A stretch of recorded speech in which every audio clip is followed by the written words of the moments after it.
evidente que esta corrupción no nos da miedo.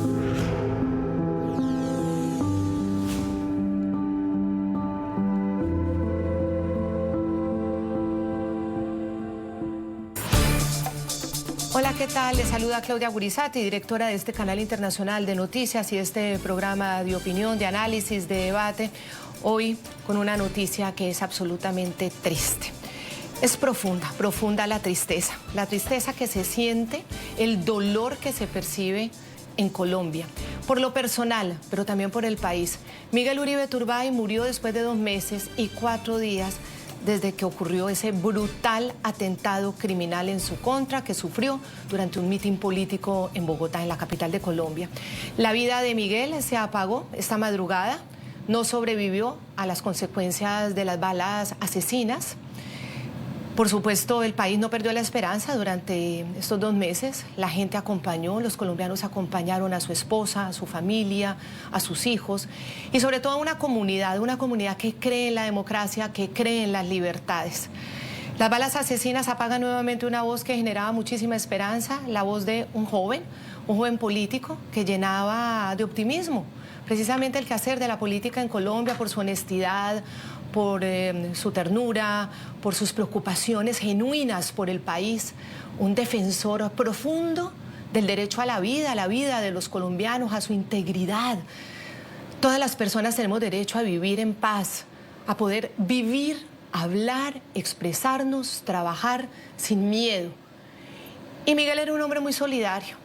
Quienes se dejaron de pronto influenciar por la polarización que asestaba todos los días el presidente Gustavo Petro y quienes lo siguen, seguro no lo sabrán, pero con este programa nuevamente vamos a mostrarles a ustedes a quién está despidiendo Colombia hoy. Y obviamente es un homenaje a él, a su legado, a su familia, pero también a los colombianos que creemos y que creen en que la democracia es la única opción, la libertad después de la vida es la única opción. La muerte de Miguel consuma lo que el país tal vez creía que nunca iba a volver a presenciar. Es que estamos hablando de magnicidios que no cesan en nuestro país, magnicidios de índole nacional, pero también todos esos asesinatos y magnicidios permanentemente que vivimos en Colombia con líderes políticos muy importantes de las regiones para su región, para sus municipios, todos esos líderes sociales además que le entregan su vida a los colombianos. Eso representa hoy Miguel Uribe. Este vil asesinato hace retroceder al país tristemente a oscuras épocas de la violencia política que hoy sin duda lamentamos, repudiamos y queremos resolver. Y no podemos hacerlo hasta que no abramos precisamente no solamente la lógica, sino el corazón a que la violencia nunca será la salida. Agredir al otro nunca será la salida. Miguel era un hombre de paz. Miguel hacía parte de la sociedad inerme, lideraba a esa sociedad inerme hacia la exigencia de que la vida vale y que con los criminales no se pacta.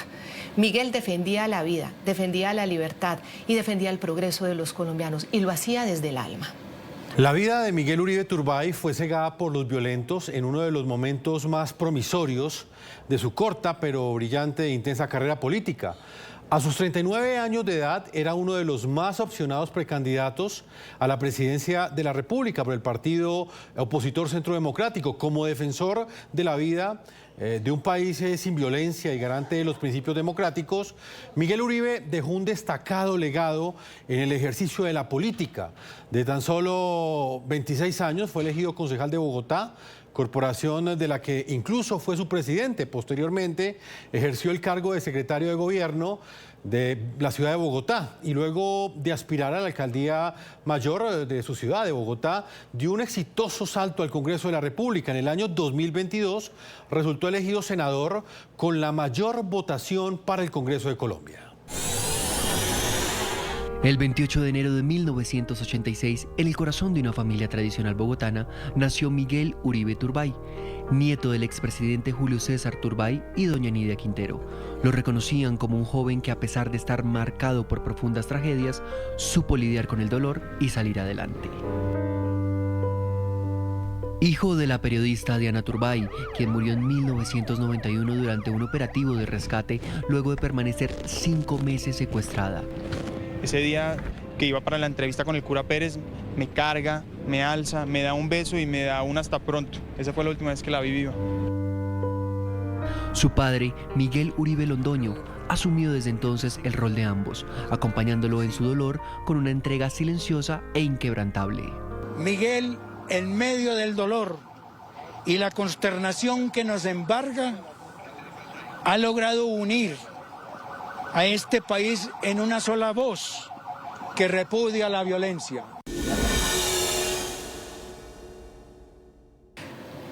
Hoy vamos a hablar con 3 personas cercanas a Miguel Uribe Turbay por las circunstancias del momento, circunstancias históricas y circunstancias generacionales tristemente trazadas por la violencia.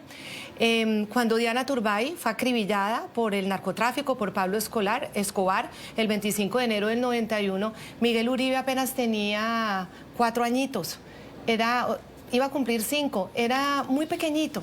Muy pequeñito, ahora también lo vemos como un político muy joven, bueno, que la violencia vuelve y se atraviesa y no le permite. Como Miguel, con tan solo 5 añitos, en ese momento queremos que ustedes vean, enviaba un conmovedor mensaje a su mamá Diana, de esta manera. Le mandaba besos, le decía que la quería mucho y que la esperaba para poder jugar con ella. Miren ustedes. Estoy esperando. ¿Para jugar contigo?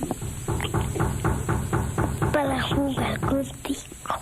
Ahí te mando un beso, mira aquí y te lo mando.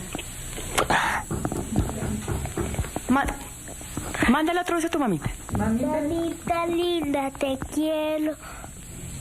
Ven pronto. Ven pronto. Te mando muchos besos. Te mando muchos besos. Mírala. Ay, mírala acá, mírala. Mamita. Mamita linda, te mando muchos besos. Belén pronto.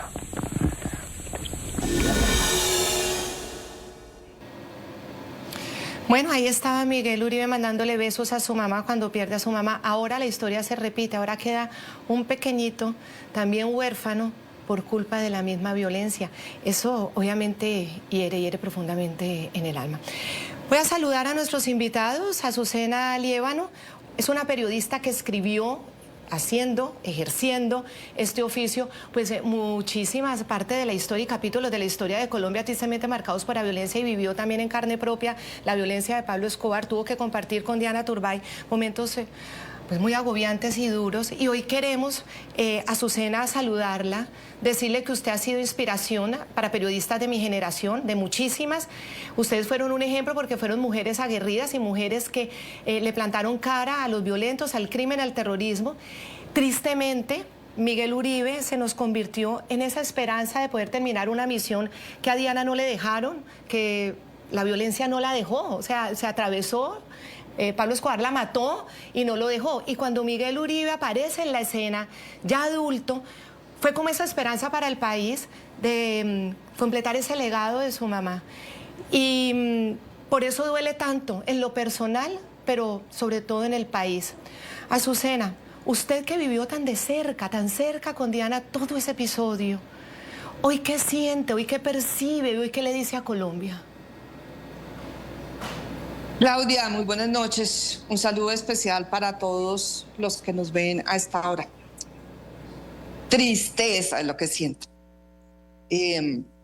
Muy duro porque bueno, siempre la esperanza de Diana en medio del cautiverio fue reencontrarse con su hijo Miguel, por supuesto con su hija María Carolina.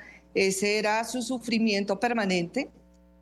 Y desde que ocurrió este vil atentado contra Miguel, pues a mí se me devolvió toda la película. Creo que hemos estado en este tema durante todos estos más de 2 meses, orando y pidiendo ese milagro que pues infortunadamente pues no llegó. Pero al final uno se siente impotente frente a tanta maldad que hay. Porque como bien lo describían ustedes en estas notas, pues Miguel era un hombre que Colombia necesitaba tanto como Diana, una mujer valerosa, echada para adelante, inteligente, que seguramente no hubiera pasado lo que pasó, ella estaría dando todo por el país porque ya lo había dado con ese proceso de sometimiento a la justicia del M-19, la desmovilización. Entonces, seguimos perdiendo gente muy valiosa para el país, que piensa en la paz, que está comprometida con Colombia, que quiere lo mejor para este país. Entonces, es ese mensaje, ese sentimiento de dolor y de tristeza de verdad que nos despertamos hoy todos así. Y también muchos colombianos que se han solidarizado y que se solidarizaron todo el tiempo con Miguel, que sin siquiera conocerlo están expresando ese sentimiento de pesar y por supuesto de condolencias y de abrazo fraternal a toda la familia. Pues Azucena, con nosotros también está hasta ahora Rodrigo Lara Restrepo, amigo del ex precandidato presidencial Miguel Uribe Turbay. Con él no solamente compartía una amistad, sino una triste coincidencia. Tanto la madre de Miguel Uribe como el padre de Rodrigo Lara fueron asesinados por Pablo Escobar Gaviria, por el narcotráfico. Rodrigo, bienvenido al programa La Noche. ¿Y qué representa para usted en el ámbito personal esta pérdida que hoy llora Colombia? Hombre, Jefferson, pues de verdad que es algo que me entristece profundamente. Cuando veo el video de Miguel a los 4 años pidiéndole a su mamá que regrese pronto, y veo las imágenes de su hijo de 4 años que pierde a su padre por estas balas asesinas, pues me conmueve profundamente, me entristece profundamente, porque es la repetición de una historia de orfandad, de niños que crecen sin su madre, que crecen sin su padre. Algo pues muy parecido nos pasó a nosotros también. Quedamos huérfanos de padre muy niños, y por supuesto que esta terrible noticia del asesinato de Miguel pues me sacude y me choca profundamente.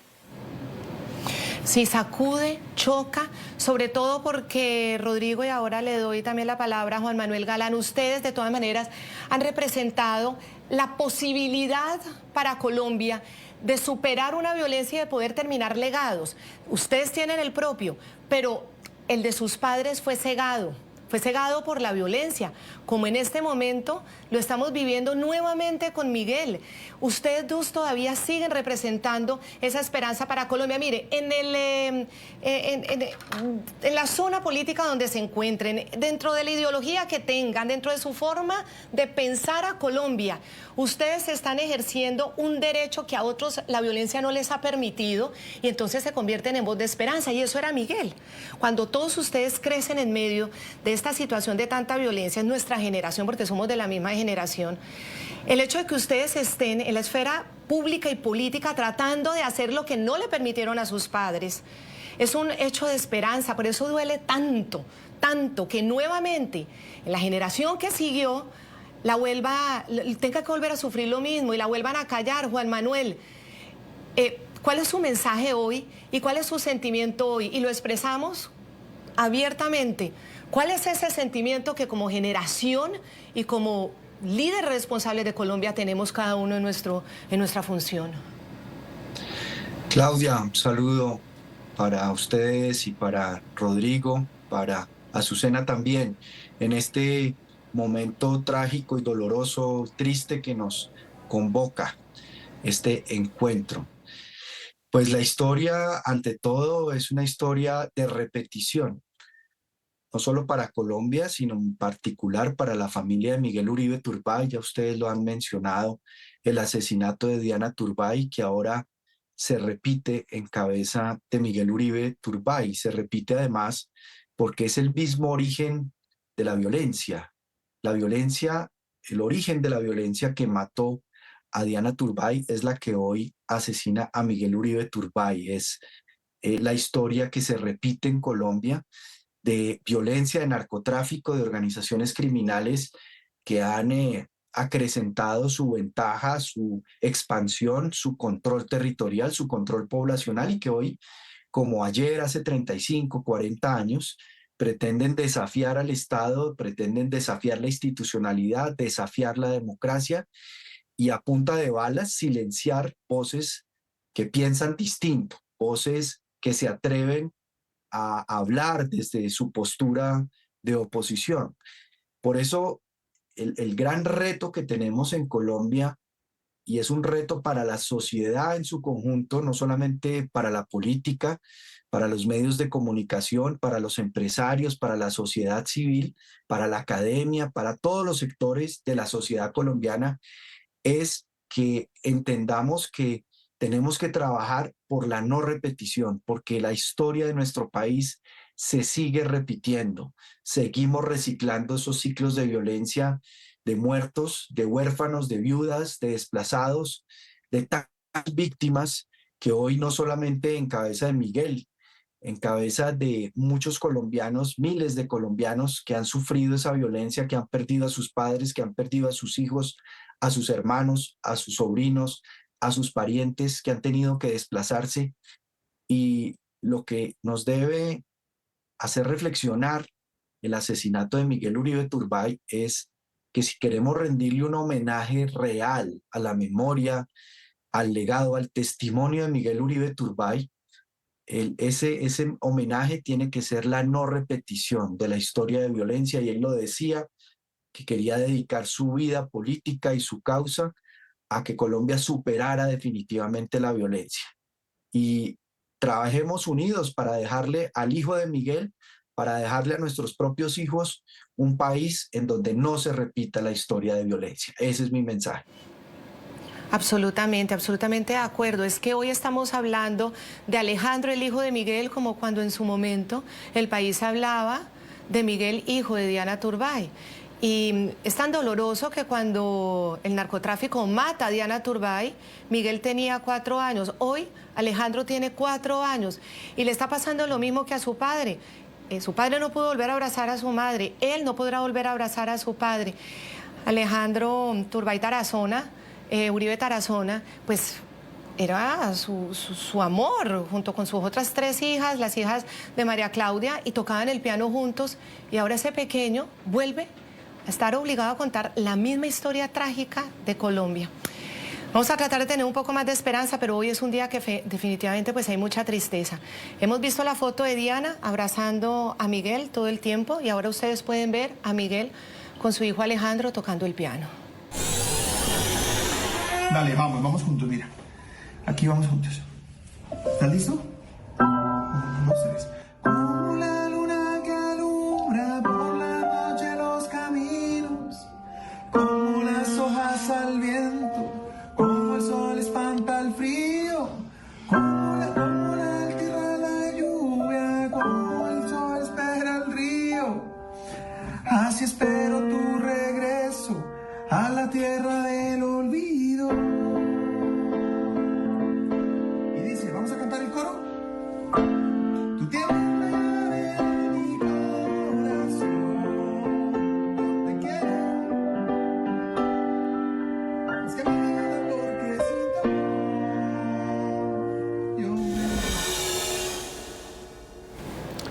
Azucena, ahí veíamos esta escena que en ese momento era muy emocionante, pero hoy nos genera una profunda tristeza porque nos duele pensar lo que debe estar sufriendo toda esta familia, especialmente sus hijos y este pequeño niño de tan solo 4 años que ha perdido a su padre, repitiendo la historia de lo que vivió Miguel Uribe cuando perdió a su madre cuando tenía esa misma edad. Azucena, en lo que tiene que ver con la carrera política de Miguel Uribe, ¿qué identificó usted en esas etapas de Miguel Uribe que tuviera relación con su madre? Usted compartió con ella, fue testigo de la forma como en cautiverio ella siempre pensaba en su pequeño Miguel y vivió unos momentos muy duros allí. En el comportamiento de él, ¿en qué estaba representada su mamá? Bueno, yo creo que básicamente en esa valentía, en la valentía para hacer las cosas, su compromiso por el país, en siempre pensar en Colombia. Creo que ahí se identificaban básicamente porque en medio del cautiverio, aunque ella tenía teníamos esa grave situación que estábamos viviendo, esa dificultad, ella sentía un dolor de patria que la agobiaba muchísimo. Pensaba siempre en Colombia. De hecho, en algunas oportunidades decía que su padre, el expresidente Julio César Turbay, no debería entregar nada a cambio de ella ni de nosotros, por supuesto, y en eso estábamos de acuerdo. Entonces creo que es ahí donde uno lo identifica con su trabajo diario, con su compromiso, con su dedicación, por además decir las cosas que se debían decir en el momento indicado también, de todos los males que estamos viviendo, de las preocupaciones de los colombianos, de la situación que enfrentamos. Es ahí donde él tomó eso de su madre y digamos que, no sé si es el término, pero mágicamente lo encauzó en su vida profesional y política, que lo veía uno todos los días trabajando por el país y por la gente. Continuamos con La Noche por NTN 24, el canal de las Américas. Y quiero conversar en este momento tanto con Rodrigo Lara como con Juan Manuel Galán, porque somos de la misma generación y yo siento que estamos contando la historia de nuestra generación, ¿sí? Como lo dice la canción de Cepeda, la canción de un grupo de rock muy importante, la historia de nuestra generación. La historia de nuestra generación que consiste en permanentemente tratar de superar la violencia. Ustedes eran muy niños, en el caso de Rodrigo, bueno, niños y adolescentes cuando pierden a sus padres por culpa de la violencia. Yo también era una adolescente que vivía lo que pasaba desde el otro lado de la pantalla. Luego ya me puse en este otro lado como periodista. Y a mí nunca se me va a olvidar el día que por primera vez volví a ver a Miguel Uribe, y creo que ahí estaba Rodrigo también, hablando de que querían seguir en la vida pública, haciendo política, también como una forma de generarle esperanza a esta generación. Era como una reunión, me invitaron como periodista joven. En ese momento ustedes comenzaban su carrera política, con Juan Manuel en muchas ocasiones también compartimos, político joven, periodista joven. Yo siento que estamos hablando de nuestra generación, pero una generación que no deja de estar frustrada por la misma violencia. ¿Cómo hacemos para que nuestra generación, o por dónde tenemos que empezar a construir un nuevo camino?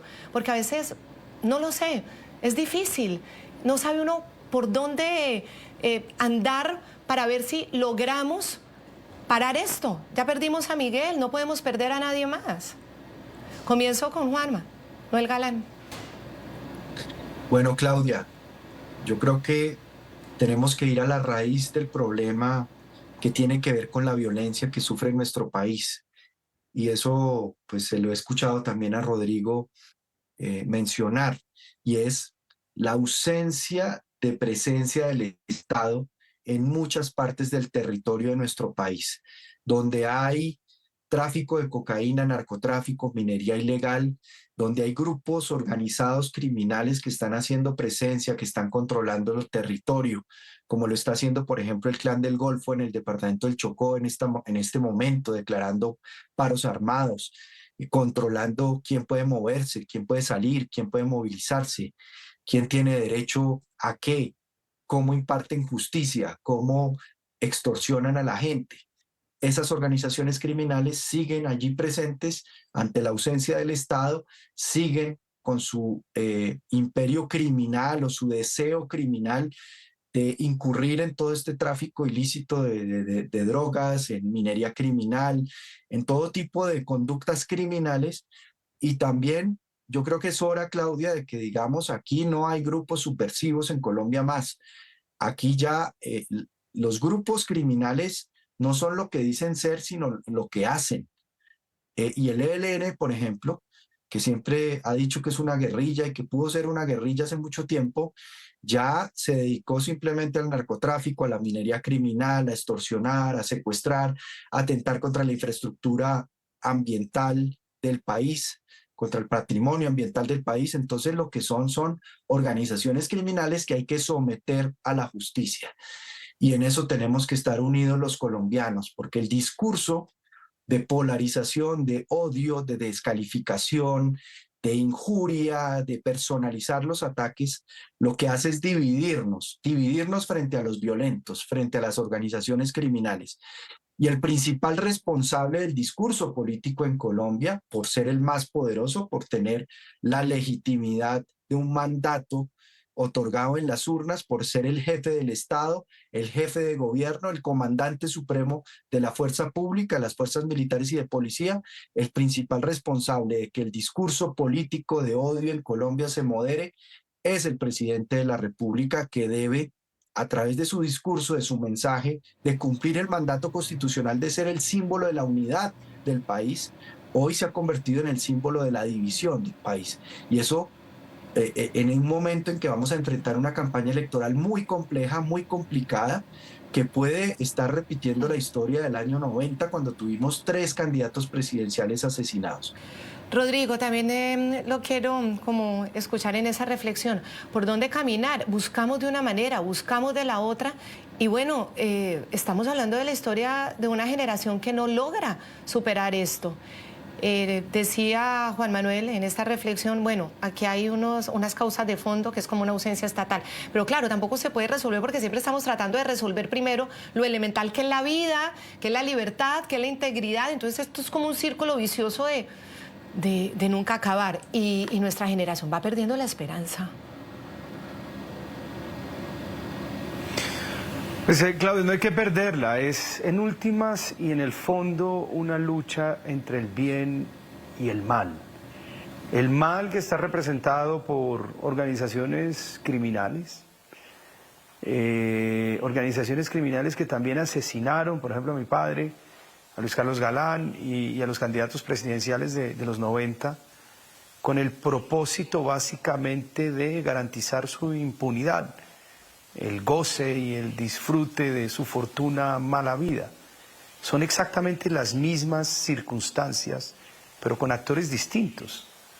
Los actores distintos de hoy a los de los 80s, pero con las mismas motivaciones.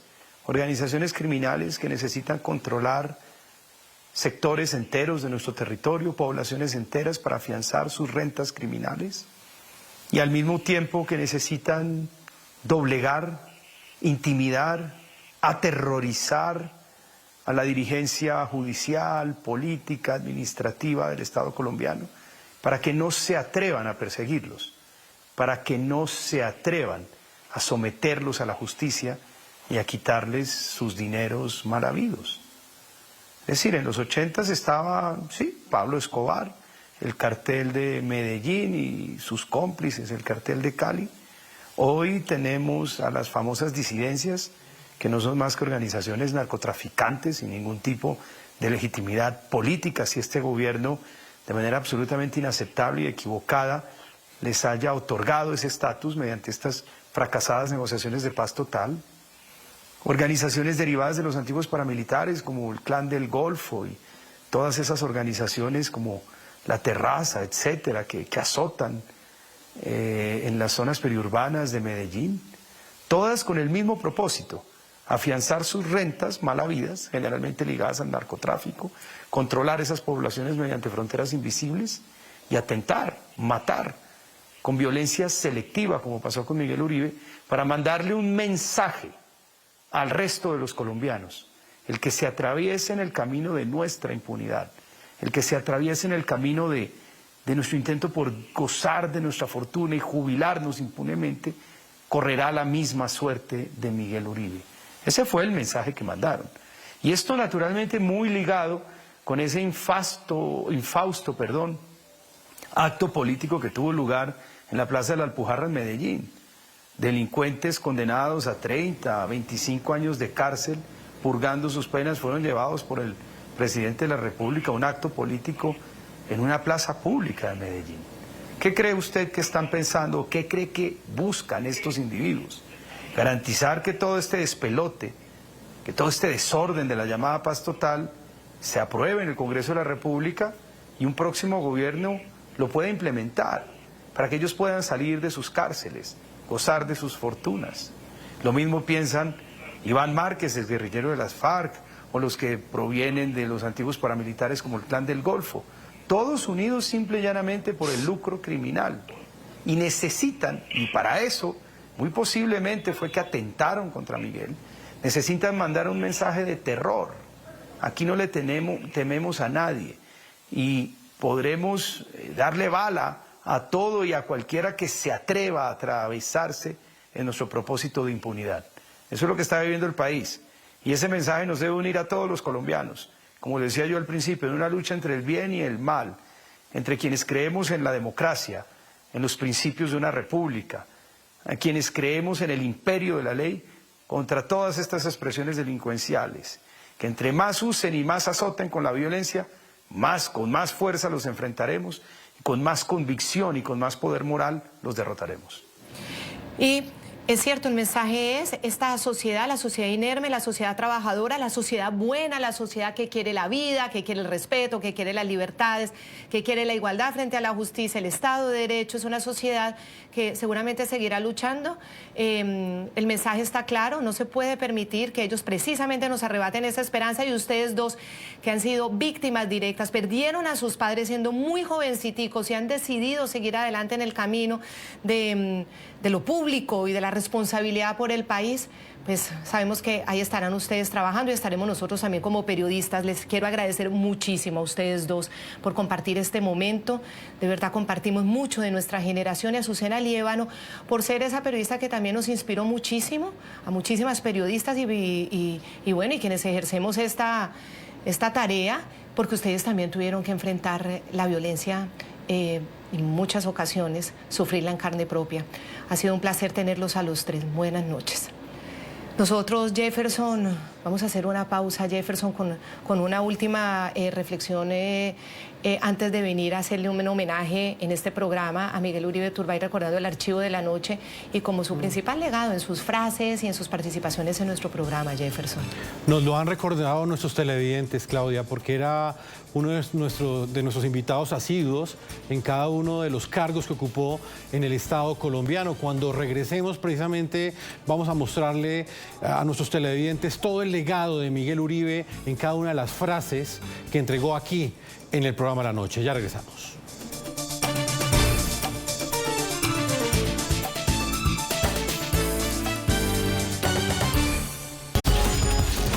Continuamos con La Noche por NTN 24, el canal de las Américas. Hoy aquí en el programa La Noche vamos a rendir un homenaje a la memoria de Miguel Uribe Turbay, recordando episodios que compartimos en el programa La Noche. Como invitado, como una persona que permanentemente nos entregaba su opinión, su forma de ver al país, como ese político joven que prometía, que venía con todo ese ímpetu, con toda esa honestidad, con mucha ternura, pero también con mucha fortaleza. Vamos a recordar cómo, por ejemplo, cuando era candidato al Senado en el año 2022, vino aquí al programa La Noche y mostró cómo le interesaba realmente ser recordado como congresista. Apenas él quería asumir ese cargo y ya nos decía cómo quería ser recordado. Una persona totalmente comprometida con la libertad, con la vida, con la democracia. Claudia, estas palabras que ustedes van a ver a continuación eran pronunciadas con pasión y reflejaban su compromiso con un país más seguro y más justo. Ese día, en ese programa que realizamos, Claudia recordó a su mamá, a Diana Turbay, quien fue asesinada en medio de un secuestro por el narcotráfico. Miguel Uribe aseguró que de ella aprendió a luchar siempre por los principios. Hoy, tras su asesinato, estas palabras que ustedes van a escuchar resuenan más fuerte que nunca. Cuando pase esta legislatura, la gente va a decir, este fue el legado de Miguel Uribe Turbay. Esto fue lo que logró el doctor Turbay, Uribe Turbay. Gracias, Claudia. Bueno, en primer lugar, yo voy a ser el líder de un muro de contención que defienda la democracia y la libertad. Hoy, cuando más en riesgo está, cuando hoy los colombianos estamos viendo como un espejo lo que está pasando en Chile y en otras partes de Latinoamérica, yo seré ese defensor de la democracia, de la libertad, de la posibilidad de crear empresa en Colombia, del crecimiento económico para convertirlo en desarrollo social, proteger la libertad de empresa, la propiedad privada. Cuando hoy un candidato presidencial la amenaza, voy a proteger, vuelvo, repito, la libertad de empresa, la confianza inversionista, la seguridad jurídica y adicionalmente a la fuerza pública. Claudia, a mí siempre me han preguntado, ¿usted es más Uribe o más Turbay? Y mi respuesta es que soy siempre más Miguel. Así he construido mi vida pública. Yo no he cabalgado como otros sobre los nombres de mis papás, de mis abuelos. He hecho mi vida independiente y he dado resultados, bien lo decías tú. Yo fui concejal y presidente del consejo y fui líder de la oposición a Gustavo Petro y no solamente fui exitoso, sino que el tiempo me dio la razón. Después fui secretario de gobierno de Enrique Peñalosa 3 años, hice parte del equipo que acabó el Bronx, el mayor infierno de este país, pero además impulsamos más de 3.000 obras y no tengo un solo escándalo de corrupción. Me lancé a la alcaldía. Hice un trabajo para defender incluso lo que aparentemente era impopular, pero era lo correcto, era terminar lo que se había comenzado. Y desafortunadamente, entre otras cosas, no gané por las mentiras de la actual alcaldesa, que evidentemente tiene esta ciudad sumida en la desesperanza, en el caos, y que hoy, para rematar, hace alianza, entre otras cosas, con sectores cercanos al petrismo. Yo he hecho una vida propia. Y por supuesto que represento la renovación, no solo por la edad, sino especialmente por las ideas, por las prácticas políticas, porque hago política decente. Ahora, por un lado, los apellidos tampoco implican ni qué soy ni para dónde voy, depende de mis acciones. Por supuesto, admiro a mi mamá fue Diana Turbay, la asesinaron defendiendo la paz en Colombia y me enseñó a no renunciar a principios. Admiro a mi papá, que me ha enseñado el valor de la empresa y mucho más ahora, donde Gustavo Petro quiere destruirla. Y hoy aspiro al Senado con la plena convicción de que hay que defender la democracia y la libertad. Aquí hablaba en la calidad de candidato al Congreso de la República de Colombia, pero también queremos ver cómo Uribe Turbay manifestó y defendió cada uno de esos postulados, lo hizo de manera contundente, todos esos ideales desde cada escenario en el que pudo ejercer la política, el servicio público. Aquí vamos a recordar, por ejemplo, cómo el entonces ex candidato a la alcaldía, fíjese que él ya había hablado de su paso por la alcaldía como exsecretario de gobierno de Bogotá, así reivindicaba el derecho a la protesta social pacífica, pero era absolutamente firme y respaldaba con vehemencia el actuar del Estado y de la fuerza pública cuando había vandalismo y criminalidad, es decir, protegiendo la vida de los ciudadanos. Que no importa qué esfuerzos se hagan, es necesario creer y confiar en nuestra fuerza pública y especialmente en estos policías valientes que entran a defender la vida y la integridad de los ciudadanos. Ustedes mostraban unas imágenes lamentables al comienzo del programa, cómo destruyeron el centro que con tanto esfuerzo recuperamos varias veces, cómo frenan el Transmilenio y perjudican a más de 2 millones de personas que necesitan llegar a sus casas o a sus trabajos. Y en ese sentido es fundamental la intervención oportuna y, por supuesto, proporcional de la fuerza pública. Yo, como cualquier colombiano, rechazo cualquier abuso de la fuerza pública, pero al mismo tiempo celebro que tengamos la capacidad de reacción necesaria. Tercero, es importante mencionar que el ESMAD o el Escuadrón Antidisturbios siempre ha sido el último recurso. Puede haber oportunidades donde se presentaron situaciones lamentables y las rechazamos, no debe repetirse. Pero siempre ha sido el último recurso porque es evidentemente en el momento en donde se genera el disturbio, después de cualquier esfuerzo, donde entra la intervención. Tanto así que la administración pasada tuvimos un equipo de gestores de convivencia que siempre acompañaba las movilizaciones con la compañía precisamente de la personería. Bienvenida a las marchas. Hoy Colombia está viviendo un escenario de marchas y de protestas que deben garantizarse. Pero así como los marchantes tienen derechos, también tienen deberes. Y no se trata solamente que la administración o la fuerza pública castigue a los vándalos. Se trata de que toda la ciudadanía en general, marchemos o no, censuremos socialmente a estos delincuentes. Días antes del fatídico atentado criminal en su contra, el senador Miguel Uribe Turbay habló aquí en el informativo de NTN 24, en la que sería su última entrevista para un canal internacional. El líder político cuestionó el discurso y el lenguaje de ataques del presidente Gustavo Petro contra la oposición en medio de un convulsionado momento en el que el Congreso de Colombia decidió negarle la convocatoria a una consulta popular. Esto fue a menos de una semana de que sufriera este atentado criminal. Es que ese estallido social, ese paro armado provocando tanto malestar en el país fue promovido por quienes hoy gobiernan. Es decir, ese es el problema de fondo, que quienes hoy gobiernan prácticamente destruyeron el país para llegar al poder. Y pareciera ser que Gustavo Petro está proponiendo hacer lo mismo ahora desde la presidencia. Lo primero que tengo que decir es que a Gustavo Petro no le tenemos miedo. Sus amenazas no nos intimidan. Ya lo vencimos en el Senado, en el Congreso, y lo vamos a ganar también en las calles. Él tiene una responsabilidad constitucional de guardar el orden público y de solucionar los problemas de los ciudadanos. Y estamos listos para enfrentarlo en lo que sea necesario en el marco de la ley y de la Constitución. Ahora, es evidente que Gustavo Petro se desmovilizó, dejó las armas, pero parece nunca haberse desmovilizado. El resentimiento, el odio, la violencia que expresa en su lenguaje le hace daño al país. Colombia necesita pasar la página precisamente de ese tipo de lenguaje y de ese odio que tanta violencia ha generado en Colombia. Y lo cierto es que Gustavo Petro quiere utilizar la consulta popular como una cortina de humo ante el fracaso del gobierno, la guerra que hoy estamos viviendo por cuenta de su complacencia y su complicidad de Gustavo Petro, la crisis en la salud, la crisis energética, la crisis fiscal, los problemas que hoy se viven, pues Gustavo Petro utiliza la consulta como una cortina de humo. Y ahora la movilización para presionar una supuesta segunda consulta o en su defecto revivir, que no se puede, la votación en el Congreso, pues no es otra cosa que desviar la atención. Yo invito a los colombianos que no perdamos la atención de lo importante. Firmeza, convicción, defensa de esa convicción, honestidad.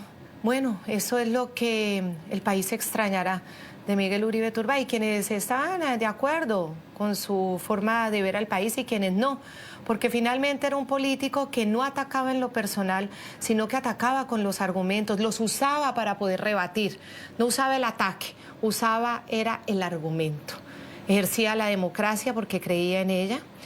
Un hombre noble, un hombre que está dispuesto a hablar con todo el mundo, una persona genuinamente preocupada por su país, por los jóvenes, por los niños, por el bienestar de los colombianos. Pues hoy tenemos que despedirlo, una historia que se repite, una historia que nuevamente marca a una generación que quiere de una vez por todas dejar el camino de la violencia y que no lo logra. Y un país que yo creo que exige al gobierno nacional, al jefe del Ejecutivo, al presidente de la República, ya no atacar más y ya no estigmatizar más, no señalar más, sino de verdad llamar a una paz. Él habla mucho de la paz, pero él tiene que empezar a ejercerla. Él tiene que ser el líder de esa paz. Y como decía Miguel Uribe Turbay, él entregó las armas, pero es hora de que ya desmovilice el corazón, que no llame más a toda esa rabia, odio y resentimiento, que por el contrario una a los colombianos, no siga haciendo política en la desunión y en los señalamientos que además terminan siendo calumniosos y sobre todo dolorosos para quienes no están en su propia línea de pensamiento. Esto es un llamado también, este magnicidio tiene que servir para una reflexión profunda, sobre todo a los líderes que tienen en sus manos tratar de parar de alguna manera esta espiral de violencia que no termina en nuestro país. Y el principal responsable es el presidente de Colombia. El presidente de Colombia tiene que parar, por lo menos desde el discurso, comenzar con el ejemplo y con el discurso a parar esta espiral de violencia. El presidente de una república tiene que convocar, no dividir, porque es el presidente de todos. Y no es solamente presidente de unos, es el presidente de todos. Y está precisamente en sus manos velar porque la paz de los colombianos sea un hecho y porque la violencia no se mencione y no se promueva, sobre todo desde las altas esferas de su propio gobierno. Jefferson, buenas noches y bueno, aquí estamos todos unidos en una Colombia de luto, pero con ganas de seguir adelante. Claudia, todas nuestras oraciones y pensamientos con la familia de Miguel Uribe y que vengan mejores tiempos para Colombia. Una buena noche para ti, Claudia. Un abrazo.